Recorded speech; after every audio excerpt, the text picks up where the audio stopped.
সবচেয়ে বেশি খুশি হবে যিনি, সেই মানুষটা আব্দুল্লাহ নামের মানুষটা দুনিয়ায় নাই। মা আমিনা বড় আদর করতেন নবীকে। আমার নবী 6 বছর পর্যন্ত দুধ মা হালিমার কাছে বড় হয়েছে, তায়েফে হালিমার কাছে বড় হয়েছে।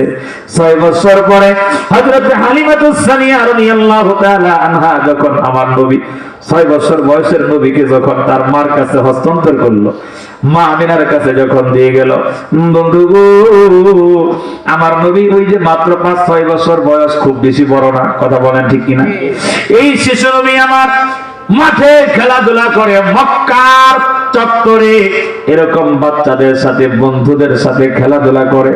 কিন্তু আমার নবী একটা বিষয় লক্ষ্য করে দেখলো কি, সন্ধ্যা হলে প্রতিটা বাচ্চার বাবা এসে কোলে কইরা ওদেরকে আদর করে, গালের ভিতরে চুমা দেয়, আদর কইরা চুমা দিয়া ওদের বাবারা ওদেরকে কোলে করে বাড়িতে নেয়।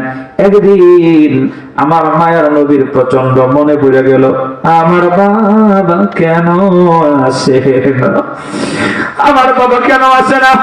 নবী আমার কান্দে, ও আমার সিংহের বাবারা, পর্দার অঞ্চলের মা বোনেরা আমার, শিশু নবী আমার কাঁদতেছে। কাঁদার পরে বন্ধুরা বলে চলেন বাসায় যান। নবী আমার বলেন আমি যাব না। আমার নবী একা একা হাঁটতে হাঁটতে পাহাড়ের পাদদেশে এক পাহাড়ের কিনারায় বসে বসে কান্না করতেছে। বন্ধু গো, মা আমিনা বলেন সন্ধ্যা হয়ে যায়, আমার মুহাম্মদ কেন বাড়িতে আসে না? মা আমিনা বেরিয়ে গেলেন, কারণ কি, প্রতিবেশীর বাচ্চাদের কাছে জিজ্ঞাসা, আমার ছেলেটাকে দেখেছো? বন্ধুরা বলে আমরা দেখেছি মুহাম্মদকে পাহাড়ের এক কিনারায় বসে বসে কাঁদতেছে, কত বললাম বাড়ি আইলো না। মা আমিনা বুঝতে আর দেরি করে নাই, দৌড়াইয়া আমার নবী মা আমিনার কাছে বড় আদরের সন্তান ছিল, দুনিয়ার সর্বশ্রেষ্ঠ সন্তান মিয়া, যারা না বানাইলে আমার আল্লাহ কিছুই বানাইতো না। এমন শিশু নবী আমার মক্কার পাদদেশে, ওই যে পাহাড়ের পাদদেশে বসে বসে কান্না করে। মা আমিনার দেরি করে নাই, দৌড়ে চলে গেছে, গিয়ে দেখে পাহাড়ের ওই পাদদেশে বসে বসে আল্লাহর নবী কান্না করতেছে। হযরতে আমিনা নিজের কান্না কন্ট্রোল করে নবীর সামনে গিয়ে দাঁড়াইছে। মাই কয়, সন্তান, বাবা গো কি হয়েছে, কেন তুমি বাড়িতে যাও না? আমার আপনার নবী 6 বছরের শিশু নবী আমার ঝরঝর করে চোখের পানি ছেড়ে কান্দে, চোখের পানি ছেড়ে কান্দার ডাক দেয়া কয়, মা আমি একটা কথা জিজ্ঞেস। মা আমিনা বলে কি কথা? নবী আমার জিজ্ঞেস করে, ও মা, প্রতিদিন খেলাধুলা করি, খেলতে খেলতে সন্ধ্যা হয়ে গেলে দেখি আমার বন্ধুদের বাবারা এসে ওদেরকে কোলে নেয়, ওর বাবার কোলে ওঠে, ওরা ওদের গালে চুমু দেয়, কপালে চুমু দেয়। মা গো, আমার বাবা কেন আসে না, আমার বাবা কেন আসে না? মা মা আমিনার কুলিদাটা বইতে এমন একটা কথা জিজ্ঞেস করেছে। মা আমিনা কয়, আমি সহ্য করতে পারি না। মা আমিনা বলতেছে, বাবা তোমার বাবা কেমনে আসবে? তোমার বাবা দুনিয়াতে নাই। যাদের মা নাই একটু কাঁদবেন বাবা। আল্লাহর নবী যখন জিজ্ঞেস করছে, মা আমার বাবা নাই মানে আমার বাবা কি মারা গেছে?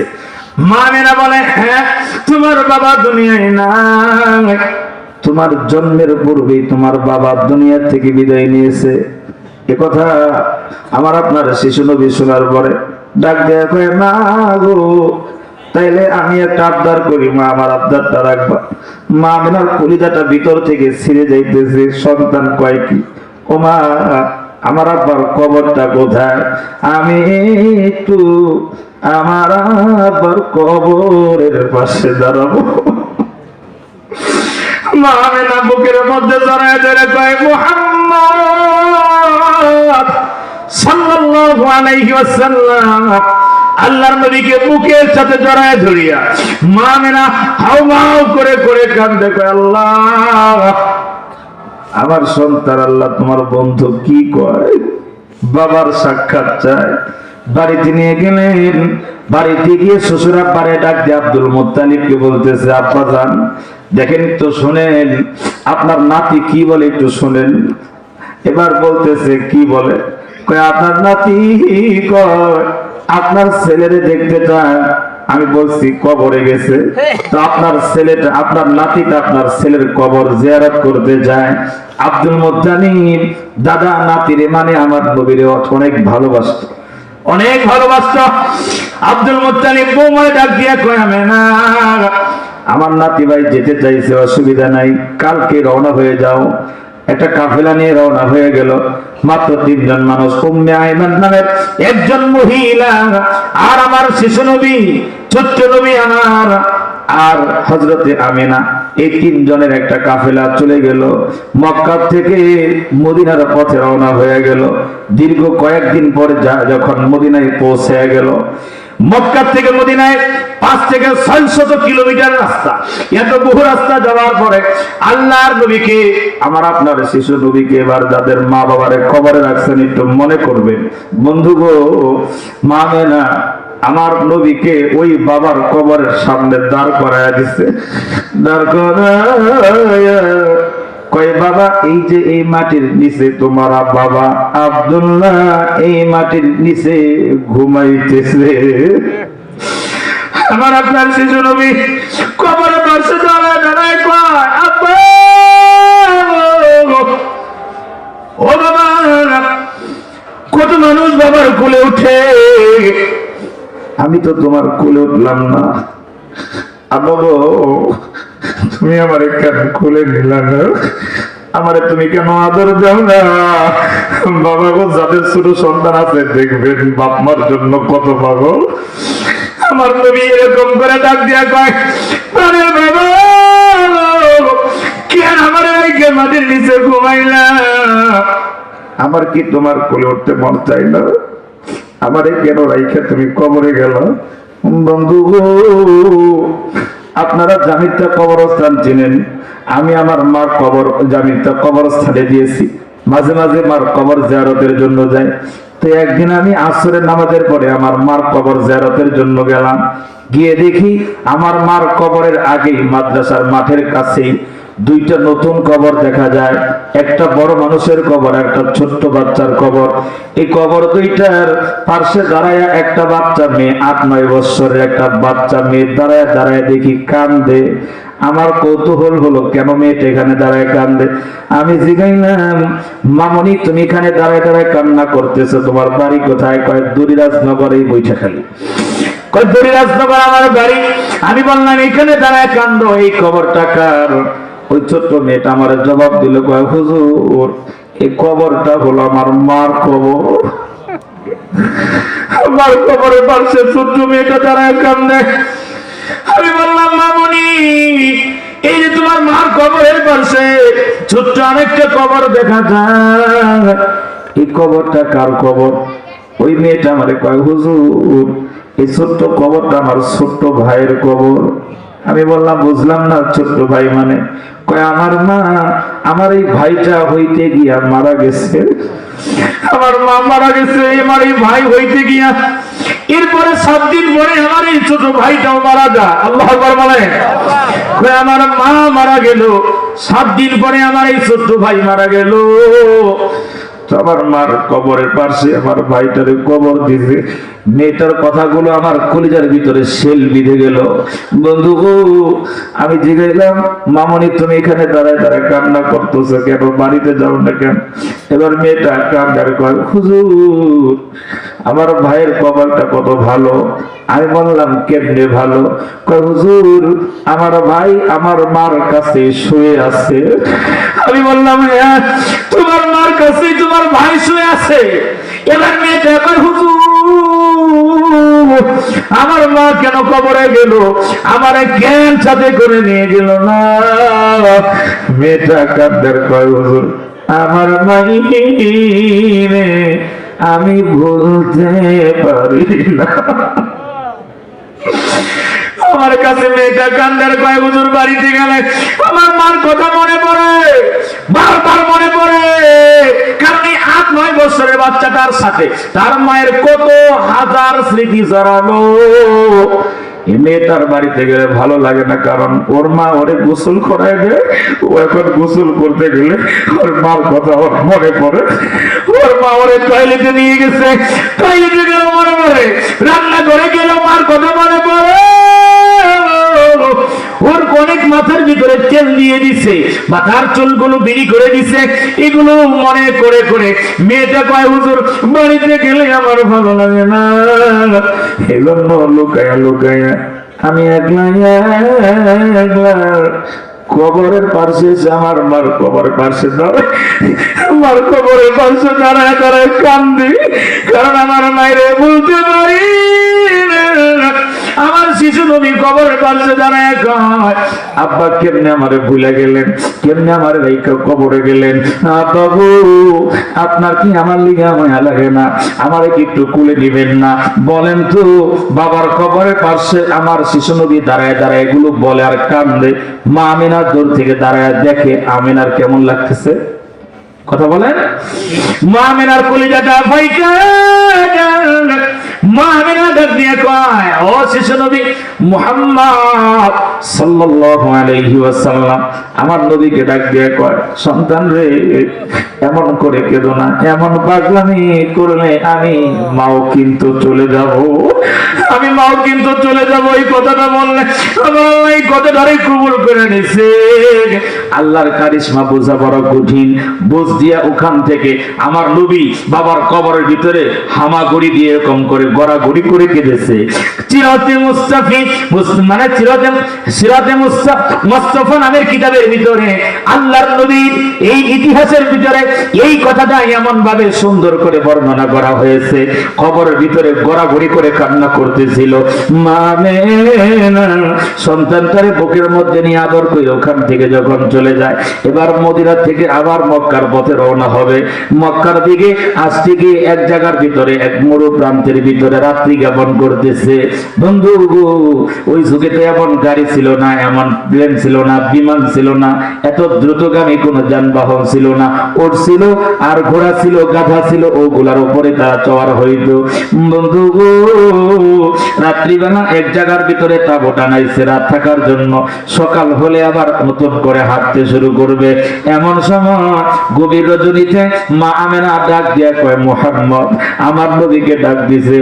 আমার নবী ঘুমন্ত অবস্থা থেকে লাফ দিয়া দাঁড়াইছে। শিশু নবী আমার ঘুম থেকে লাফ দিয়া দাঁড়ায় গেলে পরে মা আমেনা কয় বাবা, মা আমেনা বলতেছে বাবা এই দুনিয়ায় সবারই একদিন মা বাপ মারা যায়, বাবাও যেমন মারা যায় মারাও দুনিয়ায় থাকে না, মাও এই দুনিয়া থেকে চলে যায়। আমার নবী কাঁদতে কয় মা কি হয়েছে, এমন কথা কেন বলো? মা আমেনা কয় মন বলে আমি বুঝি আর দুনিয়ার জমিনে থাকবো না, আমি বুঝি আর দুনিয়ার জমিনে থাকবো না। এই কথা বললে পরে কেন গায়ে হাত দিয়ে দেখে মায়ের প্রচন্ড জ্বর, গাটা গরম হয়ে গেছে। নবী আমার শিশু নবী পাগলের মতো হয়ে গেল। মাথার ভিতরে মালিশ করে, হাতের তালুতে পায়ের তালুতে মালিশ করে দেয়। মা আমিনার আজরাইলের সাথে দেখা করার সময় হয়ে গেছে। বন্ধু একটু হৃদয়ের কাল লাগাবেন। দেখেন আমার নবীর মা চলে দেখতেছে দুনিয়া থেকে, বাবার কবর জিয়ারত করতে আইসে মারে হারায় ফেলবে কল্পনা করে নাই। বন্ধু গো শিশু নবী পাগলের মতো হয়ে গেছে। আমার নবীকে তার মা আমেনা টান দিয়া বুকের মধ্যে শোয়াইছে। বুকের মধ্যে শোয়া মা আমেনা নিজের সন্তানটারে জন্মের লাগিয়া শেষবারের মতো জড়ায় ধরছে। আমার নবীর জড়ায় ধরিয়া আমেনা কান্দে, কারণ মা আমেনা চিন্তা করে আমার ছেলেটার বাবা নাই, আমি মা আমেনা যদি চইলা যাই আমার মুহাম্মদের কি অবস্থা হবে। আমার নবী কান্না করতেছিল আর মার গলাটা জড়ায় ধরে কইতেছিল তুমি যদি মরে যাও আমি কার কাছে থাকবো, আমি কার কাছে ঘুমাবো? এমন করে বলতে বলতে হঠাৎ করে লক্ষ্য করে দেখে মায়ের পা নড়ে না, মায়ের হাত নড়ে না, বুকটা উঁচু নিচু হয় না। বুকের উপরে শুয়ে শুয়ে দেখে যে মা তো নড়াচড়া করে না। মা যখন নড়াচড়া করে না, মায়ের নাকের ভিতরে হাত দিয়ে দেখে নিঃশ্বাস নেয় না। আমার নবী পাগলের মতো হয়ে গেল। 6 বছরের নবী লাভ দিয়া দাঁড়ায়, একবার মার গলাটারে জড়ায়া ধরে মার কানের কাছে মুখটা দাঁড়ায় কয় মা গো,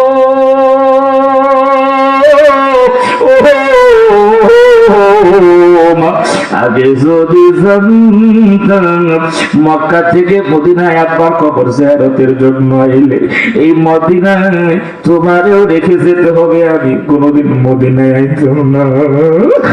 আমি আগে জানলে মদিনায় আইতাম না। কেমন করে তোমারে মদিনায় রেখা? আমার নবী কান্না করতেছিল, লাফায়া লাফায়া নবী আমার কান্দে। সবচেয়ে কষ্টের ছিল হলো কোন শিশু বাচ্চার মা মারা গেলে তার খালা এসে আদর করে, তার চাষি এসে কুলে নেয়, তার অনেক প্রতিবেশী আত্মীয় স্বজন কুলে নেয়, চাচাই নাই মামাই নাই, আদর করে ওরে বোঝায়। কিন্তু এমন একটা জায়গায় আমার নবীর মা মারা গেছে, ওইখানে কেউ নাই, খালাও নাই, চাষিও নাই, মামাও নাই, মামিও নাই, খালা বাবু কেউ নাই, আত্মীয় স্বজন কেউ নাই। যে একজন মানুষ আমার নবীর কোলে নিয়ে বলবে তুমি কেঁদো না, একজন মানুষ বলার মতো কেউ নাই, শুধু আমি উম্মে আইমান। এবার উম্মে আইমান ধান দিয়ে মুহাম্মদ সাল্লাল্লাহু আলাইহি ওয়াসাল্লাম আমার আপনার নবীকে বুকের সাথে জড়ায় ধরে কয় কেঁদো না, এমন করে পাগলামি করে না, আমি উম্মে আইমান আছি, আমি তোমারে আদর দিব, ভালোবাসা দিব। আমার নবী কয় উম্মে আইমান আমার মাহি কেমনে কবর দেব? নবী তার নারীর দেশে, তার মামার দেশে এরকম করে মারে হারায় ফেললো। এবার যখন কবর খনন করা হয়ে গেল, ওখানে মারে কবর দিবি, কবরের ভিতরে আমার আপনার শিশু নবী লাফ দিয়া কবরের ভিতরে নামে, লাফ দিয়ে কবরের ভিতরে একবার নামে, আমার কবর থেকে উঠে, কারণ এই কবরের ভিতরে মায়েরা শুয়ে। জানি না এইখানে কে যেন মারে নিজের হাতে কবরের ভিতরে শোয়াইছেন। বাবা, আমি আমার নিজের হাতে মারে কবরের ভিতরে শোয়াইছি। এইরকম রাত্রি 11টা 11:30টার দিকে এরকম গভীর রজনীতে আমার মার লাশটা কবরের ভিতরে শোয়াইলাম। যখন মারে শোয়াইলাম, মনে করলাম আহারে গতকাল কেউ আমার মার জন্য যে বিছানা বানাইছে ওটার ভিতরে শুইছে, এত আরামের বিছানা রাইখা আজকে মাটির ভিতরে আমার বাইরে শোয়াইলাম। বিছানা দেওয়া হয় না, লাইটিং করা হয় না, ফ্যানের ব্যবস্থা করা হয় না, সাথী নাই, কোনো বাতি নাই।